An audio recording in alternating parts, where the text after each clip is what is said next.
जय श्री कृष्ण मित्रों, आप सुन रहे हैं सोलमेट भाग 15। कुछ दिन यूं ही बीत गए। अबीर स्पोर्ट्स एकेडमी में व्यस्त हो गया तो वही समीर अपनी पढ़ाई लिखाई में।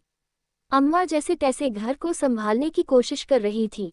कामवाली बाइयों के सहारे घर चला रही थी, पर घर था कि संभलने को नहीं आ रहा था। जैसे तैसे घर को मैनेज करने की कोशिश कर रहे थे सब मिलकर, पर वही बात कि उन्होंने कभी कुछ किया नहीं था।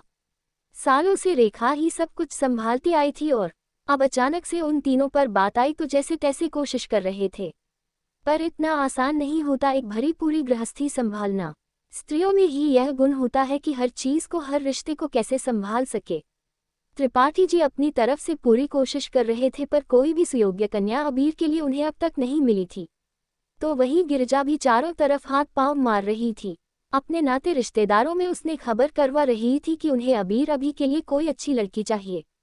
पर कुछ परिस्थितियों ऐसी थी और कुछ भाग्य की बात की रिश्ता हो नहीं पा रहा था। वहीं दूसरी तरफ दिल्ली में सुधाकर के मन में इस बात की कसक रह गई थी कि उन्होंने अबीर के रिश्ते के लिए मना कर दिया, पर वह अभी भी पूरी तरीके से उलझे हुए थे। उन्हें खुद समझ नहीं आ रहा था कि क्या सही है क्या गलत है। निम्मी के एग्जाम नजदीक आ रहे थे और वह अपनी तैयारी में पूरी तरीके से लगी हुई थी। पर कहते हैं ना, किस्मत ने किसके लिए क्या लिख रखा है कोई नहीं जानता। ऐसे ही एक दुकान पर बैठे बैठे सुधाकर जी को हार्ट अटैक आ गया। उनके साथियों ने उन्हें हॉस्पिटल में एडमिट कर दिया और निमृत को खबर कर दी। निमृत घबराती हुई सिम्मी को लेकर अस्पताल पहुंची तो देखा कि सुधाकर जी आईसीयू में एडमिट है। सिम्मी का रो रोकर बुरा हाल था, तो वही निमृत को समझ नहीं आ रहा था कि वह क्या करे और क्या ना करे। उसने डॉक्टर से बात की। कैसे हैं मेरे पापा? निमृत ने दुखी होकर बेचैनी से कहा। देखिए, अगर कोई बड़ा हो घर में तो बुला लीजिए। उनकी हालत क्रिटिकल है, हम ऑपरेशन की तैयारी कर रहे हैं, पर हम कुछ कह नहीं सकते, चांसेस ना के बराबर है। डॉक्टर ने कहा तो सिमरन और भी तेज रोने लगी। हम पापा से मिल सकते हैं क्या? निमृत ने हिम्मत रखकर कहा। बिल्कुल मिल सकते हैं, वह आपसे मिलना ही चाहते थे। उन्होंने कहा था उनके बच्चे आए तो उन्हें बुला देना, डॉक्टर बोले और चले गए। और यह उनका सामान और उनका फोन।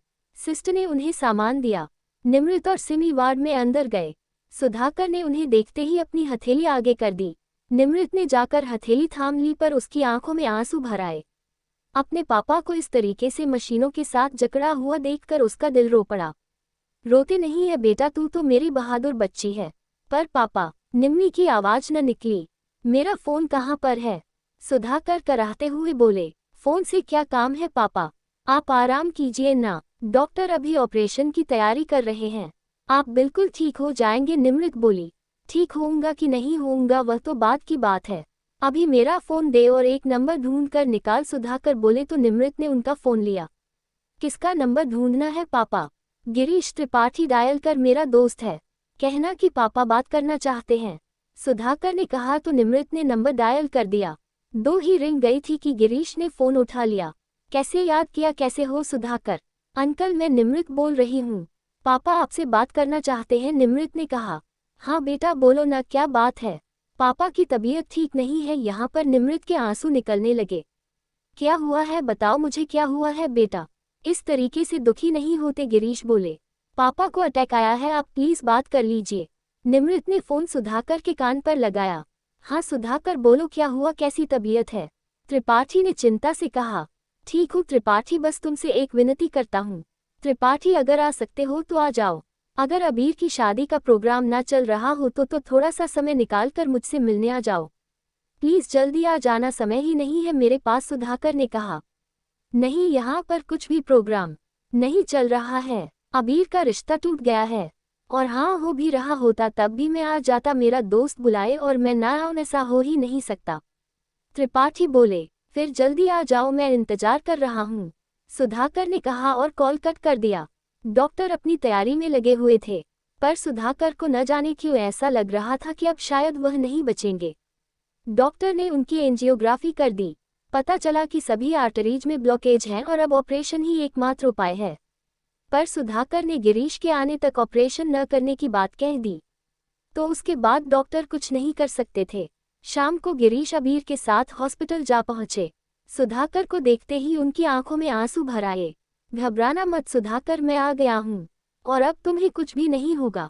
मैं सब संभाल लूंगा, तुम बिल्कुल भी चिंता मत करना। त्रिपाठी सुधाकर का हाथ थाम कर बोले। तो वही निमृत ने पहली बार त्रिपाठी और अबीर की तरफ देखा। इससे पहले उसकी कभी मुलाकात नहीं हुई थी। बचपन का उसे याद नहीं था, बाकी जब से बड़ी हुई थी तब से उसने इन लोगों को नहीं देखा। निम्मी बेटा, यह मेरा दोस्त है गिरीश त्रिपाठी, और यह है उसका बेटा अबीर। निम्मी बेटा, तुमसे भी एक बात कहना चाहता हूँ। बेटा, आज से इन्हें ही अपना पापा समझना और जो ये कहे वही करना। ये कभी भी तुम्हारे बारे में कोई गलत निर्णय नहीं ले सकते। तो मित्रों, आप सुन रहे हैं सोलमेट डॉक्टर शैलजा श्रीवास्तव की लिखी कहानी। अगला भाग जल्दी ही।